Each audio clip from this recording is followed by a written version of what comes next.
Welcome back to SlydeBytes. A little bit of a different kind of playing intro there, but we're going to talk about that in a minute. Welcome back to the channel. If you're not familiar with it, this is a budget guitar and gear review channel. All gear you see on the channel is my own, provided by myself or family and friends as gifts, all that sort of thing. And I'm not endorsed or paid by anybody, so I'm not making any money on this. This is just me trying to inspire other people to play guitar. That's all I care about. So, gear today, this is the Jaymz single cut standard, sub $200 beautiful guitar, absolutely wonderful, love this thing. It's in drop C right now, string gauge is a little light right now, these are the factory strings, I haven't bothered changing them because they were actually okay.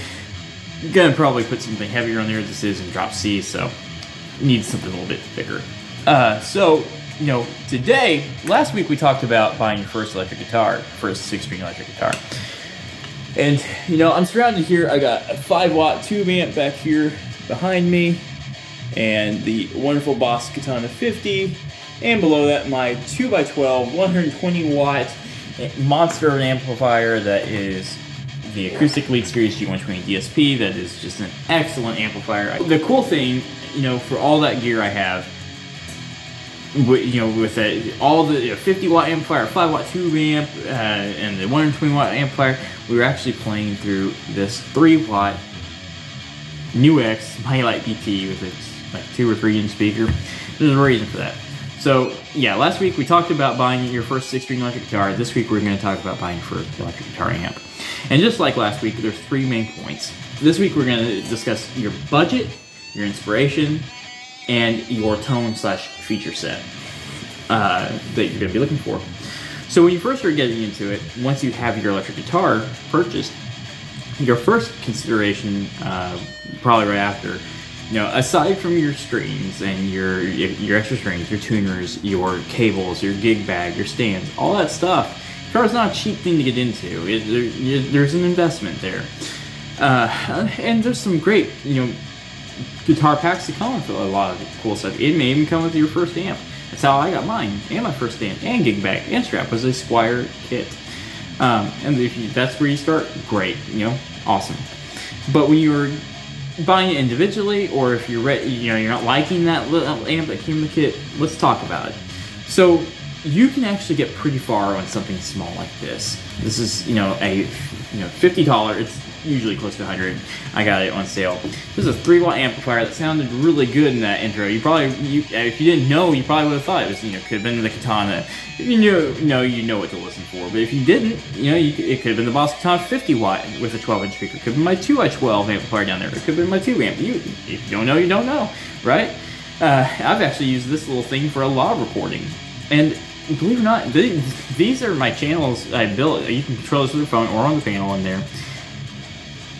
Volume is at 28 on the clean channel. On this overdriven channel, it's 9, and on the distortion channel, it's also it's 9, and then it's that loud. So yeah, you can get really far on small things like that now, and you couldn't do that when I was getting into it. That's for sure. So when you're getting into the guitar and you're looking at amps, the first thing, you know, you need to sit down and think about is your budget. What can you afford? It's usually better to spend a little more on your first amp than your first guitar, because so much of your tone is actually coming from your amplifier, less than the guitar. We think about the guitar because that's what we're interacting with. It's what's in our hands. But your tone is really going to be heavily affected by the guitar amp, probably more so than most other things in your signal, especially the speakers. So when you're looking at, picking up an amplifier, consider your budget and really, what can you afford and what are you interested in doing? Because if you're wanting to get on a stage and play out, you're going to want to get something kind of decent, especially from the get-go. If you have a decent amplifier, it's going to make everything sound better, and you're going to be more interested in this hobby and this passion. And if you get a decent enough one, you might be able to play small gigs to, your medium venues with a band even. Something like the Blackstar debut 50 comes to mind, or the Boss Katana 50 comes to mind. Sub $300 amplifiers that can hold their own with other musicians, and maybe play medium gigs, something to that effect. And I know I used to play, I've played at church before with 30 watt amplifier, and I think a 20 watt, and 20 watt amplifiers. I've done that. You can do that pretty easily. Or if you're just gonna be sitting at home playing by yourself, maybe something like this is all you need. And that was cheap, it's not a cheap amp, it works really well, but price-wise, it was 50 bucks, and I actually use it to record a lot of music, especially on my Instagram. A lot of metal, a lot of other stuff. Highly portable, battery-powered, so you can take it to practices and all that sort of thing. So that might be something to consider, but I typically recommend starting on something, with some really good sound with it that you can afford. And that's going to be really critical, and it's something flexible within your budget that can cover a broad range of different tasks. A lot of newer amps have variable power, so you can go from bedroom levels to cranking the power all the way and then playing your volumes and everything to get full effect in a band situation or live situation, which you may be in. So that's something to consider as well. But get something that you can afford that can cover a broad range of either music and stages, whether it's your own bedroom or a stage. That's what I would recommend. Something that is flexible, but that you can, that's also obtainable. Next is your inspiration. What kind of music do you want to play? Are you a blues person? Are you a metal person? The only thing that really matters is what you want to play. So don't come to it with too many preconceived notions of what amps do what, because a lot of brands actually have gear that can cover a ton of ground these days. But what kind of music are you wanting to play? That will kind of steer you certain directions. I don't typically recommend tube amps to beginners, nor do I recommend doing all on your computer to beginners. Usually recommend just going and getting some sort of affordable amplifier, but decent quality amplifier, because you want it to sound good, and having it right in front of you, because it's just easier to deal with. Usually a solid state or even a digital modeling amplifier, a little bit, still, your maintenance costs are lower than on a tube amp, and usually the entry cost is a little bit cheaper than a tube amplifier as well. So that's something to consider. If you have the money, and you'd rather do it on the computer, or you'd rather go out and buy a nice, expensive tube amp, by all means, more power to you. A lot of us just don't have that opportunity. I get it. So, think about the music that you want to play, and look at what your heroes play, what are they using, and or your favorite bands or whatever, and maybe that can help steer you in certain directions.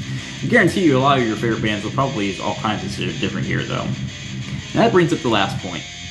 Get out there and get your hands on different amplifiers and try them out in the store, or listen to a ton of reviews. Do your research before you just go out and just buy something. Don't be pressured to just make a snap decision. Unless you have to. But in that case, that's where looking at your budget and your inspiration is really going to come handy. If you have the time to research it and you have the option, preferably if you have the option, to go out and actually try amplifiers, that's awesome. Something like Orange comes to mind. A lot of people don't think of Orange as being a metal brand, but look at Jim Root using Oranges all the time. I love Orange Crush amplifiers, little solid state, simple amplifiers, not a ton of stuff built into them. They do what they need to do, and I love them. They sound great. They can go from clean to mean, and I do really like those. Something like the Blackstar Debut is newer and really great. The Boss Katana, or the Blackstar Debut 50, I should say. It can cover, small to medium gigs, I would say, and, the Boss Katana 50 is the same way. A lot of people have been gigging with those, medium gigs, probably, something like that. and very affordable, sub $300 amplifier. That's great. But definitely get your hands out there and on amplifiers and try them out in person. You don't necessarily have to use just the brands your heroes play. That's kind of what I was going for with the orange thing, because you might find that, you know, something like my Vox Valvetronics. Vox isn't usually considered a metal brand, but I know that amplifier can do metal really, really well. The Vox VT20 Plus, I have a ton of stuff I've recorded, and a lot of my background music is recorded on the Vox Valvetronics VT20 Plus. Great amplifier. Part tube, part solid state, and you don't have to don't pigeonhole yourself into just buying one particular brand. Try several, because you'd be surprised what they can do. But definitely try several, listen to reviews, check out the knowledge from other guitarists. Don't be afraid to listen to the knowledge. I wouldn't be where I'm at today if someone hadn't shared their knowledge with me. Thank you. You know who you are. My sensei taught me a ton. That's what I call him, guitar sensei. He taught me a ton of knowledge, and part of that to me as a bassist and then as a guitar player. I've been doing this for 16 years. Well, not this, but playing for 16 years. If he hadn't done that for me, I wouldn't have any, you know, I wouldn't know what to do. He helped me find my gear. He helped me find, you know, the skills. He taught me the skills, and I'm trying to do that for you now and impart that same thing back to you. Don't pigeonhole yourself into just one brand. Try several. It's just like the guitars. Try several, you know, but definitely look at things that inspire you. You can definitely get inspiration from your favorite bands. But from a new player's perspective, it can be really overwhelming. Do you want 2 channels? Do you want multiple effects and a digital modeling amplifier? Do you just want, you know, do you want a ton or simple? And you can go either route, and neither are wrong. If you get a simplified amplifier, say like a Blackstar Debut 50 or even the Boss Katana 50, which has a bunch of stuff built in, both of those take pedals very well if you decide to get into that. We'll do a video on pedals eventually too. If you buy something like a Fender Mustang amplifier, even the 25 watt, if you decide to, you know, if you're just comfortable playing at home or whatever, you don't need to play on stage. Or if you buy something like this, you know, these have a lot of stuff built into them. Even small, you know, your small amps like this, so like the 25 watt practice amps that are digital modeling, have a ton of stuff. If you're not interested in going out and playing with a band or out on stage or anything, you just want to play at home and you don't need a bunch of different pedals or anything like that, sometimes it's actually kind of handy just to have all of it contained in one kit. And I get that. Research is important.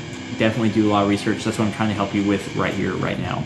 I'm trying to help you know what to research and give you some ideas of things to look into. That's all I'm trying to do.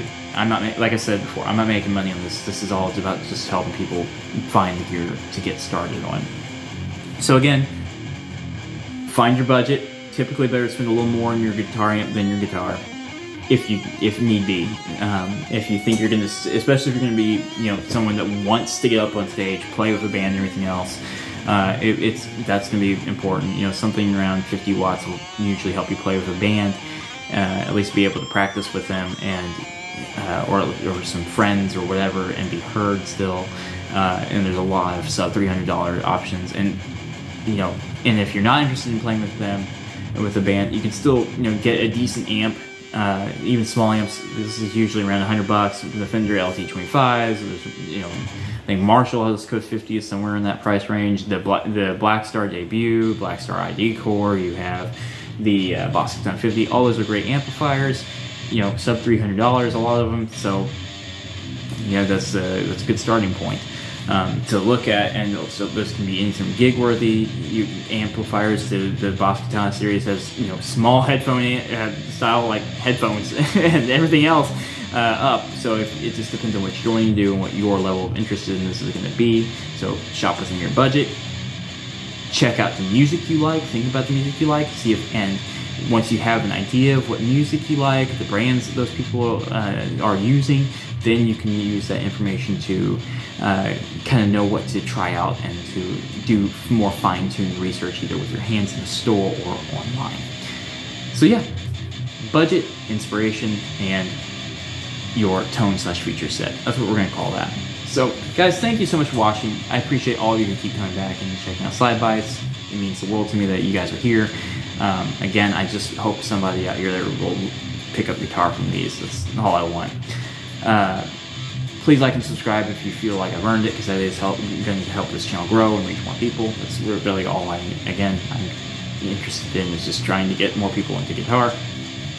Please do check me out on SoundCloud, Twitter, Facebook, Instagram, and the community page here on YouTube, because I'm posting other fun stuff all over. I also play a lot of original music and blues riffs, a lot of that, and acoustic kind of stuff. That's all going over on my SoundCloud and a lot on Instagram. Where I also do a lot of metal and my own hard rock metal kind of riffs. Both of those are creative ventures, SoundCloud and Instagram, so if you don't mind, if you want to listen to my music, you can find it on both of those. Appreciate all you guys who keep coming back. Thank you so much. I will see you soon with another video for beginners. I've got plenty of stuff to share, I think, and again, I appreciate all of you. Keep shredding, partners. Talk to you soon. Thanks so much. Bye.